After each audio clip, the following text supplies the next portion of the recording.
What's going on, guys? And today we'll be talking about my predictions for the Golden State Warriors versus the Dallas Mavericks.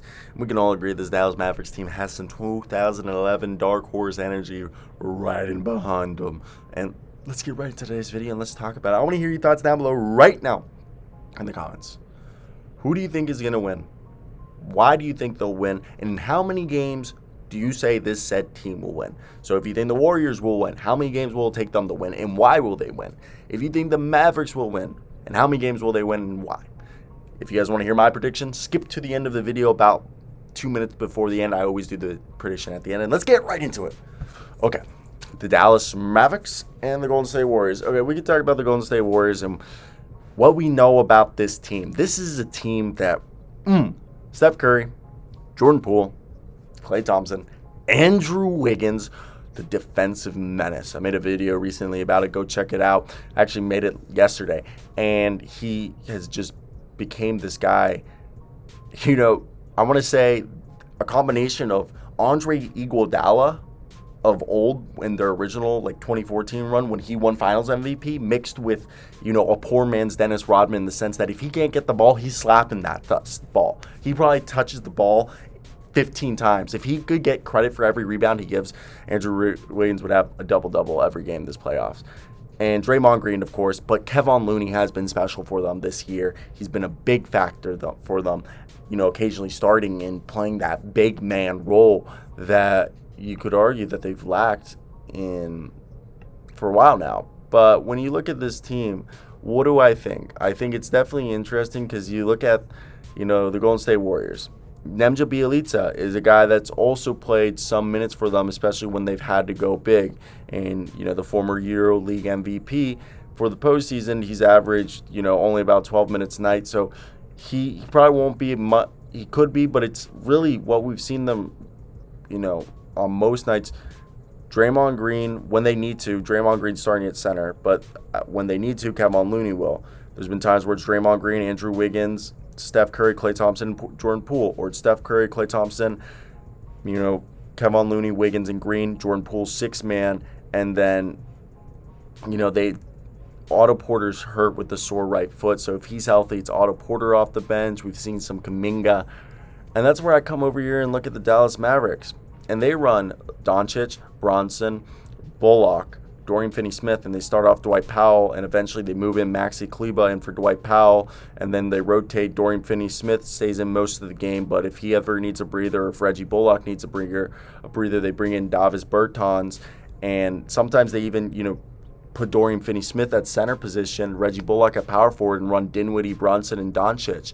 And that's where I come down, okay, Steph Curry, Poole, and Klay Thompson are going to have to be guarding Doncic, Bronson, and Dinwiddie, and occasionally Bullock and Finney-Smith. And you think, okay, Wiggins and Finney-Smith, that's going to be a battle. Same thing, Finney-Smith and Draymond Green.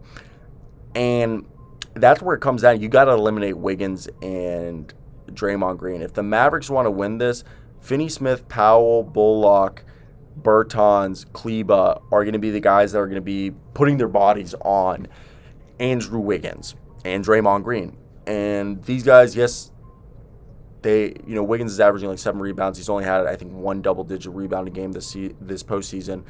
I think Draymond has had multiple, but it's not many. And that's where I'm coming down, and I'm looking at this, and I'm thinking, okay, how does this team stop those guys from getting the ball? And I think you need to get your butt on Draymond Green and Andrew Wiggins. Don't let, if Steph Curry and Jordan Poole or Klay Thompson misses a shot, you need to make sure Reggie Bullock, Dorian Finney-Smith, Dwight Powell, Maxi Kleber, Bertans, make sure they put their full butt on Green, Kevon Looney, or Wiggins, and don't let them get a rebound. This is why the Wiggins get so many second looks, okay? You got to make them pay that they missed their shot. While the Warriors, what they need to do is play their game, okay? Force the Mavericks not to let them play their game. The Mavericks game is, okay, we're going to play outside in. We're going to take as many three-point shots, and you're not going to expect it, okay? And I think that's the most interesting part about it. Back in Colorado, and she's like, I want to FaceTime. Now the Warriors, look, they need to play their game. The Mavs game is outside in. They're going to try to shoot as many three-pointers. They're going to try to shoot 40-plus three-pointers, like probably 50-plus three-pointers. They're going to try to shoot as more three-pointers than the Warriors are going to shoot. And what they do is they start the game off shooting a boatload of threes. So then you start committing to the perimeter. You leave the paint open. So then Doncic, Dinwiddie, and Brunson all start driving. And when you drive, the Warriors need to not do what the Suns and the Jazz did, is collapse. And when you collapse on either Doncic, Brunson, and Dinwiddie, old guys who have point guard skills and high-level passing skills, they're just going to kick it out to Bertans, Kleba, Brunson, Dinwiddie, Doncic, Bertans, Dorian Finney-Smith, Reggie Bullock, whoever's standing at the three-point line. So, and either if they do a drive or kick, or they do this other thing, the drive and pump fake, where they drive, act like they're attacking the rim and pumping. And if you don't bite on any of that, okay, we'll just get an easy basket going to the rack undefended. And if you do defend it, we'll draw the foul and get an and one for another type of three-point play. And I think it's just plays like that just keep this team from, and that's what the Warriors need to do. The Warriors need to commit, basically to shutting them down and telling them, you're either going to have to beat us. I would just try to limit the three-point shot with the Mavericks if I'm the Warriors. You just have to take away the three-point shot, tell them to beat you inside.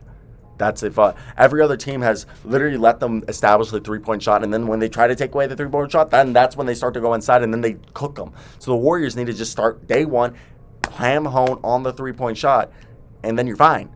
Okay, if you eliminate the three-point shot, you can get rid of the Mavs. Now, let me do my prediction right here. 7-game series. This could go either way. I'm fine. My roommate's from Dallas. I want the Dallas Mavericks to win, but I wouldn't be surprised if the Warriors win.